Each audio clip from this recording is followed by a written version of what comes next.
नमस्कार दोस्तों, आपका स्वागत है हमारे YouTube चैनल पे। आज हम बात करेंगे केपी एस्ट्रोलॉजी में जेमस्टोन्स को कैसे सिलेक्ट किया जाता है उसके बारे में। हम टॉपिक पे बढ़े उससे पहले एक अनाउंसमेंट है। आज लास्ट कॉल है हमारे 20 नवंबर को। हम एक बैच स्टार्ट करने जा रहे हैं, तो उसके लिए लास्ट डेट 18 नवंबर थी। तो आज हम एक दिन के लिए एनरोलमेंट को एक्सटेंड कर रहे हैं। अगर आप में से कोई भी इंटरेस्टेड है कि हमारे 20th से जो बैच स्टार्ट हो रहा है केपी एस्ट्रोलॉजी का, उसको अगर आप ज्वाइन करना चाहते हैं तो आप नीचे दिए हुए नंबर के ऊपर व्हाट्सएप या कॉल कर सकते हैं। और अगर आपने अभी तक हमारे चैनल को सब्सक्राइब नहीं किया है तो आप तुरंत कर दें, ताकि आप हमारी कोई भी वीडियो मिस ना करें। तो दोस्तों, आज जो टॉपिक हम चूज करने जा रहे हैं या जिसके ऊपर बात करेंगे वो है जेमस्टोन्स। तो नॉर्मली इसके अराउंड बहुत ज़्यादा कंफ्यूजन है। बहुत सारे लोग समझ नहीं पाते कि उनकी जन्म कुंडली से उनको कौन सा जेमस्टोन पहनना चाहिए, कौन सा रत्न पहनना चाहिए या नहीं पहनना चाहिए। बहुत सारे लोग हमारे पास आते हैं जो ऑलरेडी किसी से का दिया हुआ या किसी से लिया हुआ जेमस्टोन धारण करके आते हैं और बहुत नुकसान खाते हैं उस जेमस्टोन की वजह से, या उनको नुकसान हो जाता है गलत जेमस्टोन रिकमेंडेशन की वजह से। तो वो रिकमेंडेशन गलत क्यों होती है, आज उसकी बात भी करेंगे। कौन से जेमस्टोन्स पहनने चाहिए, किसको नहीं पहनने चाहिए, क्या पर्पस हो रहता है जेमस्टोन पहनने का, और किस किस काम के लिए पहना जा सकता है। ये सभी चीजें हम डिस्कस करेंगे। इस वीडियो को आप पूरा अंत तक देखिएगा। तो दोस्तों, जो जेमस्टोन नॉर्मली पहनाए जाते हैं या रिकमेंड किए जाते हैं, वो किसी खास काम के लिए या किसी खास दशा या प्लेनेट के हिसाब से रिकमेंड किए जाते हैं। अब normal Indian system of astrology जो है, जो वैदिक एस्ट्रोलॉजी जिसको हम ज्यादातर बोलते हैं, या जो मंदिर में पंडित बैठे हैं, वो नॉर्मली आपकी दशा भुक्ति अंतरा देख के आपको स्टोन रिकमेंड कर देते हैं। वो उसके बहुत ज्यादा डिटेल में नहीं जाते। जिस तरह हम केपी एस्ट्रोलॉजी में हम उसके नक्षत्रा में, उसके सब लॉर्ड में, उन सब भावों को, उसकी सिग्निफिकेशन को चेक करते हैं, वो सब चेक किए बिना आपको जेमस्टोन रिकमेंड कर देते हैं। और कई बार फायदा होने की बजाय नुकसान हो जाता है। तो हमें जेमस्टोन जब भी चूज करना हो या आपको कोई रिकमेंड करे, तो आपको, मेरी जो पर्सनल सुजेशन है कि आपको किसी अच्छे केपी एस्ट्रोलॉजी के जानकार से या किसी वैदिक वाले ऐसे लोग जो नक्षत्रा ज्योतिष करते हो, स्टेलर एस्ट्रोलॉजी करते हो, या जो समझ रखते हैं, उन्हीं के द्वारा रिकमेंड किए गए जेमस्टोन्स आपको धारण करने चाहिए। जेमस्टोन्स के अराउंड इर्द गिर्द बहुत ज्यादा लोग इसको बेचने लग गए हैं, क्योंकि इसमें मार्जिन बहुत ज्यादा मिलता है। इसमें आपको स्टोन रिकमेंड करते हैं और खुद ही बेचने की कोशिश भी करते हैं। तो इसलिए भी ये जो जेमस्टोन है वो कई बार गलत रिकमेंड कर देते हैं आपको। कोई कभी पुखराज बोल देगा, कोई नीलम बोल देगा, कोई और ऐसे बहुत सारे जेमस्टोन्स हैं, कोई मूंगा बोल देगा, कोई रूबी बोल देगा। तो जो जिसके पास प्रोडक्ट अवेलेबल है वो उसको बेचने की होड़ में आपको गलत रिकमेंडेशन दे देते हैं। हमारे पास फॉरेन से बहुत सारे लोग आते हैं जो अपनी जन्म कुंडली दिखाते हैं, और उनको लाखों रुपए में जेमस्टोन बेचे जाने की कोशिश की जा रही है या उनको बेचे जा रहे हैं। और वो प्लेनेट के पीछे का जो लॉजिक दिया जा रहा है वो हमें केपी एस्ट्रोलॉजी के हिसाब से या स्टेलर एस्ट्रोलॉजी के हिसाब से समझ में नहीं आता। तो हम उनको, बहुत सारे लोगों को रोकते हैं कि आप ये मत लीजिए, ये आपको नहीं लेना चाहिए। कुछ लोग समझ जाते हैं, कुछ लोग, क्योंकि वो जो बेचने वाले हैं, जो मार्केटिंग वाले हैं, जो डराने वाले हैं, वो इतना डरा देते हैं कस्टमर को, सामने वाले को, कि वो उनको उनसे लेना ही पड़ता है। तो आप अगर इस वीडियो को देख रहे हैं और आप केपी एस्ट्रोलॉजी करते हैं, तो मेरी आपसे ये गुजारिश है कि आप, मैं अभी नेक्स्ट जो आपको बताऊंगा केपी एस्ट्रोलॉजी के माध्यम से, आप उस टेक्निक को यूज कीजिए। किसी भी जेमस्टोन को रिकमेंड करने से पहले, किसको भी आपको रिकमेंड करना है, बेचना है, जो भी आप करते हैं, आप करना चाहते हैं, किसी का फायदा करना चाहते हैं, तो आप वो जो मैं अभी प्रिंसिपल्स या चीजें आपको बताऊंगा उनको यूज करके आप ये जेमस्टोन रिकमेंड कीजिए, ताकि आपका और आपके सामने वाला जो आपके पास आया है उसका काम बने। तो दोस्तों, जेमस्टोन अब हम एक कुंडली के माध्यम से समझ लेते हैं कि किस तरह से ये चीजें काम करती हैं। मान लीजिए ये मैंने प्रश्न ज्योतिष बनाया है आज का ही, 18/11/2021 रात के 11:44 का, लुधियाना का। तो इसमें अगर हमें देखना है कि कौन सा जेमस्टोन रिकमेंड किया जा सकता है या कौन सा नहीं किया जा सकता, तो केपी एस्ट्रोलॉजी में अगर हम देखें तो जेमस्टोन जब भी आपसे कोई, आपके पास कोई सवाल लेके आता है, मान लीजिए कोई मैरिज का सवाल लेके आया है, या आपके पास कोई बिजनेस का सवाल लेके आया है, या आपके पास कोई फॉरेन ट्रेवल का सवाल लेके आया है, तो जो सामने वाले का सवाल है उससे जुड़े हुए जो कॉम्बिनेशंस हैं, उससे जुड़े हुए जो प्लैनेट्स हैं, उसकी दशा भुक्ति अंतर में जो प्लैनेट्स चल रहे हैं, वो प्लैनेट क्या सिग्निफाई कर रहे हैं, उसके हिसाब से हमें जेमस्टोन रिकमेंड करना चाहिए। अब मान लीजिए कि अगर कोई हमारे पास आता है, ये आप जो सॉफ्टवेयर हम यूज कर रहे हैं वो उसमें थोड़ा आपको थोड़ा इजी हो जाएगा। मैं इसी सॉफ्टवेयर एस्ट्रो ट्रांजिट के माध्यम से आपको ये समझाने की कोशिश करता हूँ। मान लीजिए कोई मैरिज का आपके पास सवाल लेके आ गया कि मैरिज के लिए कोई जेमस्टोन क्या हम पहन सकते हैं, या मैरिज का सवाल है और आप जेमस्टोन रिकमेंड करना चाहते हैं। तो ये दशा भुक्ति यंत्र की सिग्निफिकेशन है। यहाँ पे मैरिज इवेंट सिलेक्ट हुआ, प्राइमरी हाउस 7th है, पॉजिटिव हाउसेस 2, 7, 11 है, नेगेटिव हाउसेस 1, 6, 10 है।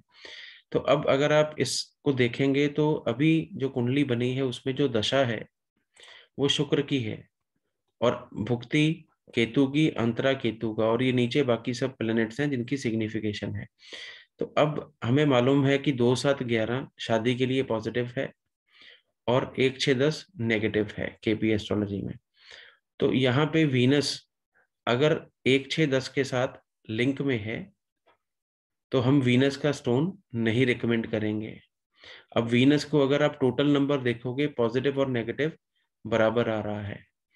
फिर केतु अब 6 के साथ लिंक में है, 7 के साथ भी लिंक में है, केतु भी इक्वल वेटेज कैरी कर रहा है। सन पॉजिटिव है, 3 पॉजिटिव 2 नेगेटिव। अब यहाँ पे मार्स को हम देखें, मार्स के पास 1 पॉजिटिव है मैरिज के लिए और 3 नेगेटिव है। अब मार्स का जेमस्टोन अगर आप इस बंदे को, अगर ये किसी की जन्म कुंडली होती, आप उसको मार्स रिकमेंड कर दो कि मार्स का तो कोई स्टोन पहन ले, मार्स प्लेनेट का कोई रत्न या उपरत्न आप उसको दे दो, तो उसकी मैरिड लाइफ को खराब कर देगा। इसी तरह जुपिटर, अब जुपिटर 1, 6, 10 का कंप्लीट कॉम्बिनेशन कैरी कर रहा है। पॉजिटिव और नेगेटिव हाउसेज में उसके पास 2 पॉजिटिव हैं और 4 नेगेटिव हैं।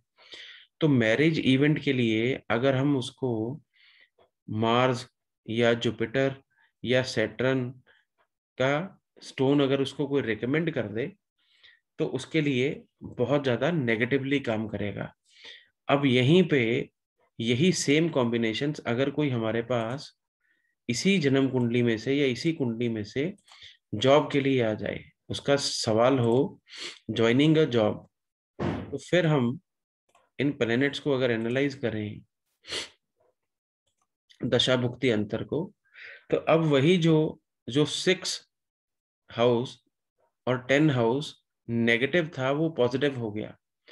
तो ज्वाइनिंग अ जॉब के लिए 6th हाउस प्राइमरी हो गया, पॉजिटिव हाउसेस 2, 6, 10, 11 हो गए, नेगेटिव हाउसेस 5, 8, 12 हो गए। तो अब वीनस जो है उसके पास जो 6 या 10 की जो सिग्निफिकेशन थी वो मैरिज के इवेंट के लिए नेगेटिव थी, लेकिन वो जॉब के लिए या सर्विस के लिए पॉजिटिव है। अब सेम उसी तरह आप देखिए, मंगल जो है वो मैरिज के लिए या मैरिड लाइफ के लिए नेगेटिव था, लेकिन जॉब का सवाल अगर आया तो वो पॉजिटिव रिजल्ट देने लग गया। उसी तरह जुपिटर भी है, उसी तरह शनि भी है।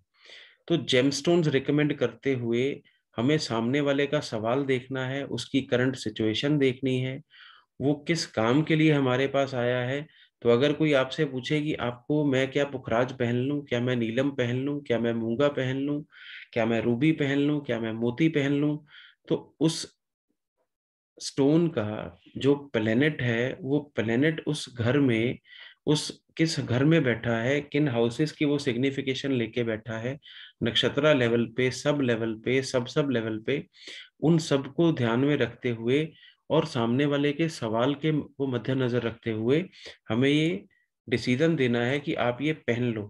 कुछ स्टोन्स कुछ खास कामों के लिए हम रिकमेंड कर सकते हैं। अब जैसे यहाँ पे फॉरेन ट्रेवल के लिए अगर कोई पूछे इसी में, तो फॉरेन ट्रेवल के लिए अगर हम चलें तो इस दशा भुक्ति अंतर को एनालाइज करते हैं। Positive houses 3 9 12, negative houses 2 8 11। अब यहाँ पे 8 11 की जो सिग्निफिकेशन है, आप देखो सभी के सभी प्लैनेट्स, वीनस जो है वो नेगेटिव हाउसेस ज्यादा लेके बैठा है। अब केतु के पास 8 आ रहा है यहाँ पे, उसके पास पॉजिटिव कुछ नहीं है। वीनस हमने देख लिया, सन नेगेटिव हाउसेस ज्यादा है, राहु नेगेटिव ज्यादा है, जुपिटर पॉजिटिव है, सैटर्न पॉजिटिव है, मरकरी पॉजिटिव है। तो हम अगर कोई फॉरेन ट्रेवल का सवाल हो तो हमें अब इस कुंडली को एनालाइज करना है कि कौन सा प्लेनेट सपोर्ट कर रहा है 3 9 12 को। तो उस प्लेनेट के से रिलेटेड जेमस्टोन हम रिकमेंड कर सकते हैं, लेकिन उसके साथ हमें ये भी देखना पड़ेगा कि उस जेमस्टोन को के जो हाउसेस हैं 3 9 12 जब हम एक्टिवेट कर देंगे, या 3 9 12 वाले जो प्लैनेट्स हैं वो जो एक्टिवेट होंगे, तो वो उस व्यक्ति के जीवन के किसी और एस्पेक्ट पे नेगेटिव इम्पैक्ट तो नहीं डालते। अगर कोई प्रमोशन के लिए 2 6 10 11 वाला जेमस्टोन पहनेगा, तो 6 10 की जो सिग्निफिकेशन है मैरिड लाइफ डिस्टर्ब होने की, वो होगी कि नहीं होगी। इसको आप इस तरह से समझ के चलिए कि आप किसी सरकारी बैंक मैनेजर को जानते हो, अगर जब उनकी एक लेवल से ऊपर वो एजीएम जीएम बनते हैं, तो उनको प्रमोशन लेटर के साथ ट्रांसफर लेटर मिलती है। तो जब उनको प्रमोशन लेटर मिलती है तो उनका 2 6 10 11 हाउस एक्टिवेट होता है। अब वो 2 6 10 11 के साथ उसका 6 10 भी एक्टिवेट हो गया, तो आपने देखा होगा कि बहुत सारे मैनेजर्स या जो ऑफिसर्स हैं उनको अपना परिवार छोड़ के कहीं दूसरे शहर में 500 700 1000 किलोमीटर दूर जाके पोस्टिंग मिलती है। तो एक प्लेनेट एक इवेंट के लिए पॉजिटिव हो सकता है, दूसरे इवेंट के लिए नेगेटिव हो सकता है। जो प्लेनेट प्रमोशन देगा वो प्लेनेट आपको अपनी मैरिड लाइफ में डिस्टरबेंस भी क्रिएट कर सकता है। जो प्लेनेट गुड हेल्थ देगा वो प्लेनेट आपको जॉब से आपकी छुट्टी भी करवा सकता है। तो हमें ये देखना है, हमें ये समझना है कि कुंडली में उस व्यक्ति को उस वक्त क्या जरूरत है, उसकी एज के हिसाब से क्या जरूरत है, वो किस काम के लिए हमारे पास आया है। तो हम जेमस्टोन उसको उतने समय के लिए या उस काम के लिए पहना सकते हैं, लेकिन सारे के सारे पहलू सोचते हुए विचारते हुए। ऐसा नहीं है कि मेरे पास पुखराज पड़ा है तो वही बेच दें, मेरे पास नीलम पड़ा है तो वो चिपका दें किसी को, बेच दें उसको। तो प्रॉफिट मेकिंग में आप लोगों का नुकसान ना करें, ना किसी दूसरे को करने दें। और जितने लोग गलत जेमस्टोन्स रिकमेंड कर रहे हैं, मेरी उनसे भी गुजारिश है कि आप अपने थोड़े से पैसों के लालच के लिए लोगों की जिंदगियां खराब मत करें। उनको सही रिकमेंडेशन दें, सही जेमस्टोन रिकमेंड करें। केपी एस्ट्रोलॉजी में ये बहुत सरल और बहुत आसानी से आइडेंटिफाई किया जा सकता है कि कौन सा जेमस्टोन पहनना चाहिए और कौन सा नहीं पहनना चाहिए। अब अगर यहाँ पे हम देखें हेल्थ के ऊपर, अगर हम लेके चलते हैं अब गुड हेल्थ का, या हम मान लीजिए ये सर्जरी का, हम देख के चलते हैं कि कौन से प्लेनेट हेल्थ के लिए नेगेटिव है। तो 1 6 8 12, 6 से 12 जब आएंगे तो अब ये वीनस न्यूट्रल है, वीनस के पास कोई नेगेटिव पॉजिटिव नहीं है हेल्थ को लेके, 5 है वो पॉजिटिव है। अब 6-8-6-8 यहाँ पे 4 बार ऑपरेट हुआ, तो आप ये देखिए कि ये सर्जरी वगैरह करवाने के लिए ये प्लेनेट 6-8 जो है वो पॉजिटिव दिखा रहे हैं। तो अब हम अगर इसकी हेल्थ खराब हो और कोई भी जेमस्टोन रिकमेंड कर दिया, तो ये बंदे की हालत ठीक होगी या खराब होगी, ये आप खुद अंदाजा लगा लीजिए। तो हमें बहुत सोच समझ के किसी को, किसी भी कस्टमर को, किसी भी जो आपके पास जन्म पत्री दिखाने आया है उस व्यक्ति को जेमस्टोन रिकमेंड करना है। कौन सा प्लेनेट किस काम के लिए यूज करना है और कब करना है, ये जब तक आपको खुद समझ नहीं है तो प्लीज आप कोई भी जेमस्टोन ना रिकमेंड करें, ना सामने वाले पे ट्रस्ट करें। अगर वो अच्छे से एस्ट्रोलॉजी नहीं जानता है, वो केपी एस्ट्रोलॉजी या केबी एस्ट्रोलॉजी या जो स्टेलर एस्ट्रोलॉजी है उसको अगर प्रॉपर नॉलेज नहीं है, तो आप जेमस्टोन्स मत लीजिए। जेमस्टोन पहन के नुकसान करने की बजाय जेमस्टोन ना पहनना ज्यादा बेहतर है। तो आई होप इस छोटी सी वीडियो में मैं अपना पॉइंट आप तक पहुंचा पाया हूं कि जेमस्टोन किस तरह से रिकमेंड किए जाते हैं या किस तरह से करने चाहिए। एक जेमस्टोन एक जन्म कुंडली में एक रिश्तेदार के लिए, एक इवेंट के लिए पॉजिटिव हो सकता है, दूसरे के लिए नेगेटिव हो सकता है। उसको उसी तरह से एनालाइज करके फिर ही दिया जाना चाहिए। कोई ऐसा स्टोन या जेमस्टोन हमें नहीं रिकमेंड करना। मान लीजिए वो मेरे लिए पॉजिटिव है लेकिन मेरी वाइफ के लिए नेगेटिव है, तो मुझे उसको अवॉइड करना पड़ेगा। वो मेरे लिए पॉजिटिव है, मेरे फादर के लिए नेगेटिव है, तो मुझे अवॉइड करना पड़ेगा। तो ये सब चीजों को कंसिडर करते हुए हमें जेमस्टोन पहनने या ना पहनने का डिसीजन लेना चाहिए और दूसरों को भी देना चाहिए। तो आज का ये वीडियो यहीं अंत करते हैं। इसमें एंड में फिर मैं आपको बताऊंगा कि हमारा जो बैच है वो 20th से हम स्टार्ट कर रहे हैं। तो प्योर केपी एस्ट्रोलॉजी का बैच है, इसमें कोई भी मिलावट नहीं है। हम और लाइन ऑफ एस्ट्रोलॉजी बीच में घुसा के अपनी खिचड़ी पका के आपको नहीं बताते। जो प्योर केपी के रूल्स हैं, जो कृष्णा मूर्ति जी ने लिखे हैं, वही आपको बताए जाएंगे, वही आपको सिखाए जाएंगे, उन्हीं को ही हम यूज करते हैं। तो उनको यूज करते हुए हम आपको केपी एस्ट्रोलॉजी सिखाएंगे। तो अगर आप इंटरेस्टेड हैं तो ये नीचे दिए हुए नंबर पे आप कॉल या व्हाट्सएप कीजिए। और जेमस्टोन के बारे में जो मैंने बताया उसमें आपको कोई भी अगर डाउट्स हैं तो आप कमेंट सेक्शन में आप मेरे से पूछ सकते हैं। और अगर आपने अभी तक हमारा चैनल सब्सक्राइब नहीं किया है तो आप प्लीज़ इमीडिएट कर दीजिए, ताकि आप हमारी कोई भी आने वाली वीडियोस को मिस ना करें। Thank you very much.